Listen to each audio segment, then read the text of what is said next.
반갑습니다. 와인앱 식구들. 오늘은 와인 매너에 대해서 이야기를 해볼까 하는데요. 와인을 이렇게 마시는 방송을 보시다 보면 뭐 방법들이나 루틴이 따로 있는 것처럼 보이고 어렵게 느껴지시잖아요. 보통 소주나 맥주를 드실 때는 편하게 드시는데 와인은 왠지 준비를 많이 해야 될 것 같고 방법을 따라야 될 것 같고, 근데 그렇지 않거든요. 와인도 되게 간단하게 즐겁게 즐기실 수 있는 방법들이 있습니다. 저만 따라오시면 와인 어렵지 않습니다.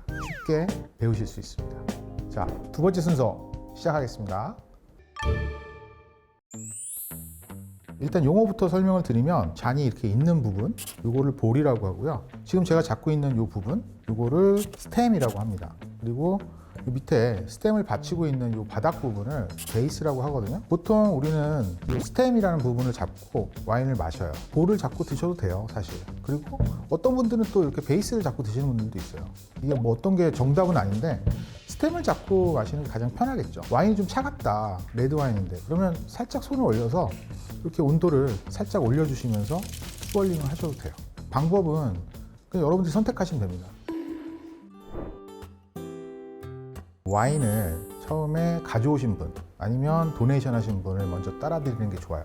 그분이 먼저 테이스팅을 하고 오케이를 하면 그 다음 분들부터 연장자 순 아니면 여성분들 순으로 해서 따라 드리는 게 좋습니다. 하지만 연장자 분들이 계시다고 하더라도 보통의 서양의 예절은 여성부터 따라주는 게 예의예요. 자, 이제 와인 잔에 따라야 되는데 어디까지 따라야 될까라고 생각이 들잖아요. 4분의 1 정도 지점까지만 따라주시는 게 가장 좋습니다. 그게 좀 어렵다고 느끼시면 이 스템 끝부분에서 자기 손가락에 2마디 정도 오는 부분까지 따라주시면 거기가 딱 그 지점이에요. 자, 이 볼이 이렇게 꺾이기 시작하는 지점. 왜 그러냐? 와인은 돌려야 되거든요. 스월링이라는 걸 해야 되는데 공기하고의 접촉을 빨리 만들어줘서 이 향이 보다 배가 될 수 있게끔 만들어주는 거예요. 근데 이 양이 많거나 너무 적으면 향이 덜 나거나 아니면 흔들면서 넘칠 수가 있겠죠. 따라 보겠습니다. 방울들이 안으로 다시 들어갈 수 있게끔 살짝 돌려주시는 게 좋아요. 와인 받을 때도 아주 간단해요. 와인잔을 이렇게 들지 않는 게 중요하거든요. 잔은 바닥에 고정을 시켜주고 이렇게 손만 베이스에 갖다 대도 충분히 예의를 다 표현하는 겁니다. 그리고 아니면 잔을 따라주실 때 감사합니다 정도 인사하는 걸로 예의를 다 하시는 거니까 굳이 두 손으로 막 이렇게 잡고 안 그러셔도 됩니다. 간단하죠? 여기서 가장 중요한 거, 스월링. 이렇게 돌려주는데 스템을 잡고 돌려도 되고요. 베이스 부분을 이렇게 잡고 이렇게 크게 돌리셔도 돼요. 어느 정도 스월링이 되고 나면 노즈, 테이스트, 맛을 보는 거죠.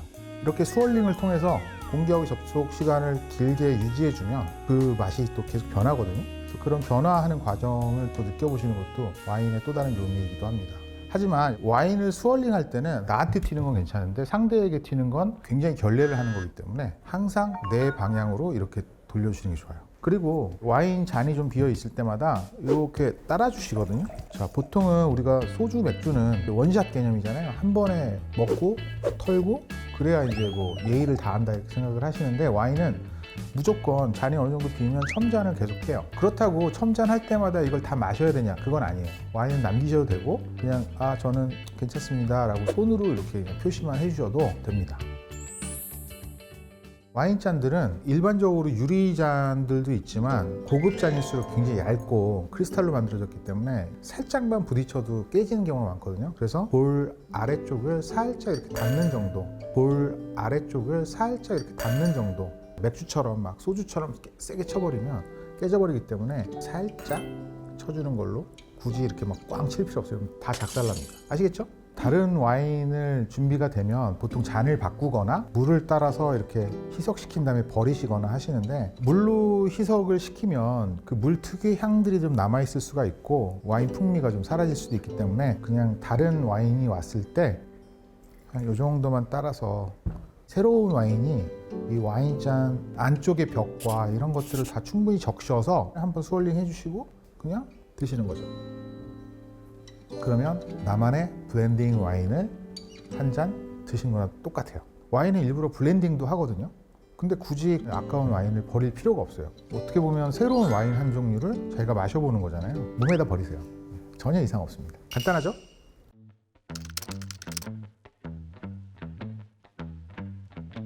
안 드시는 건 자유지만 그거를 환불해 주거나 그럴 의무는 없죠. 왜 그러냐면 와인 테이스팅을 권하는 이유는 뭐냐면 이 와인이 부쇼네가 났거나 상태가 안 좋았는지에 대해서 검증하라는 거예요. 그러니까 이게 테이스팅에서 맛을 보라는 게 아니라 이 와인의 상태가 정말 괜찮은지 아니면 상태가 좀 안 좋은지를 분간해 달라는 의미로 테이스팅을 권하는 겁니다. 상태가 안 좋다고 그러면 당연히 그때는 서브하는 직원분이 있을 것이고 아니면 소믈리에가 계실 텐데 같이 의논해서 환불 또는 다른 와인 교체를 해주겠죠.